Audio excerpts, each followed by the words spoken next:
Part 2 of 9A problems. Give the approximate values for the indicated bond angles for the following molecules. So how do you know what the bond angles are? Well, you can't look at the pictures. You can look at the pictures to figure out what the shape or the geometry is, but once you do that though, the pictures really don't mean much. So here's what I mean by looking at the pictures to figure out the shape. So we have a Lewis structure here. Notice that the first angle looks like it's 180 for number 1, but it's definitely not. So what is it? Well, the bond angles are based on the electron, there we go, the electron domain. Whatever the electron domain geometry is, that's what they're based on. So how do you find the electron domain? Well, we circle both bonding pairs and non-bonding pairs, and the number we get from that tells us what the shape is. Once we have the shape, we know what the actual amount is. So for number 1 here, notice that I'm circling 1, 2, 3, 4. Okay, so 4 means tetrahedral. Tetrahedral means 109.5. Now, here's the difference though. Notice that for tetrahedral, I now have 2 non-bonding, which means that my molecule is bent, but with 2 non-bonding, that closes from 109.5 down to 107 with 1 non-bonding pair, and with 2 non-bonding pairs, that closes it even further down to 104.5 degrees. So I got this number because of the 2 non-bonding pairs take up more room than if I had all 4 that were bonding. If all 4 were bonding, then it would be the 109.5, but because there's 2 non-bonding pairs, it's 104.7 or 104.5 instead of 109.5. So take a look at number 2. Number 2, I'm going to use a different color so you can see the difference. This double bond here counts as 1 electron domain. So I count 1, 2, 3. Now, because I have 3, this is number 2. Because I have 3 means trigonal planar, which is like the Mercedes symbol, and each one of those has a bond angle of 120 degrees. Now, we don't really talk about, because the double bond, this double bond here takes up more room than a single bond does, and this non-bonding pair takes up more room than a single bond does. But if you know that it's 120 degrees because it's trigonal planar, okay, because of 3 electron domains, then you're in good shape. Now let's keep going here. So I'm going to go down a little bit, go to number 3. We'll do 3 and 4, then you can finish off the rest of them and tell me or see how you did. So for number 3, we have, notice now for the central atom, I have 1, 2, 3, 4. 4 is tetrahedral.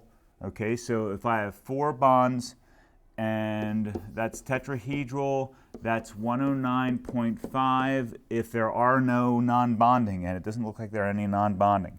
So let's do the last one. The last one here for number 4, as an example, is going to be 1, 2, 3. Again, notice the double bond counts as 1, which means that we got trigonal planar again, which is 120 degrees. Even though the double bond takes up a little more room than the single bonds do, that's still 120.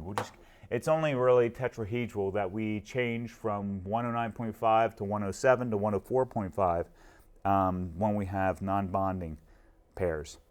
Okay, that's it for 26. Let's take a look at 36. 36 says predict whether each of the following molecules is polar or non-polar. We don't have a choice. We have to actually do the structure. So the structure is going to look like this. I got I like that, F like this. There's no, clearly we have I and F. Now for, oh shoot, I didn't pull up, what is, there we go. All right. So I have a list here for electronegativities. So it's based on electronegativities and structure. So I just grabbed, I gave you guys a periodic table in, I'll have to include one to this assignment, a periodic table that has the Pauling scale of electronegativity. I have a different kind of table here for this. So fluorine is 4.0. That's what this is right here.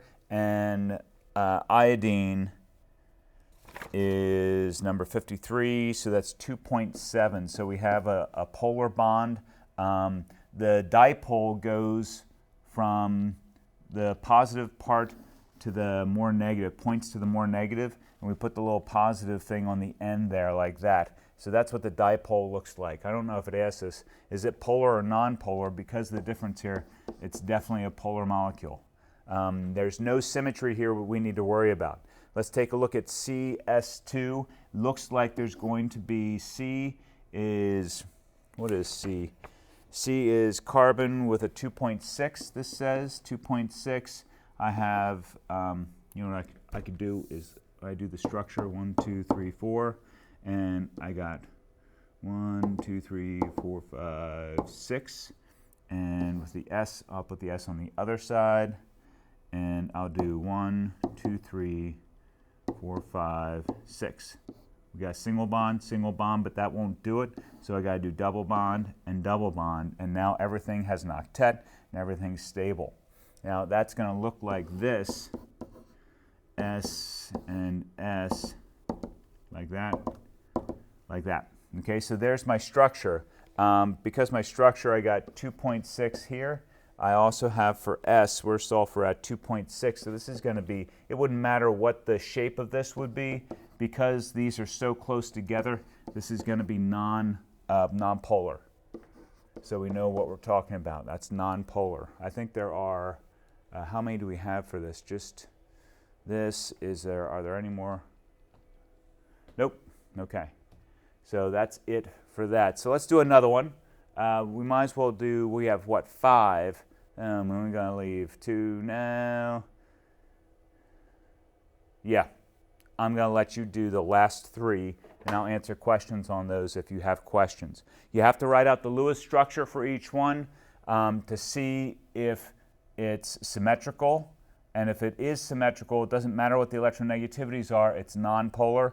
If it's not symmetrical, it does matter what the electronegativities are. If it's above 0.4, then it's polar. Okay? Let's see how you do with that.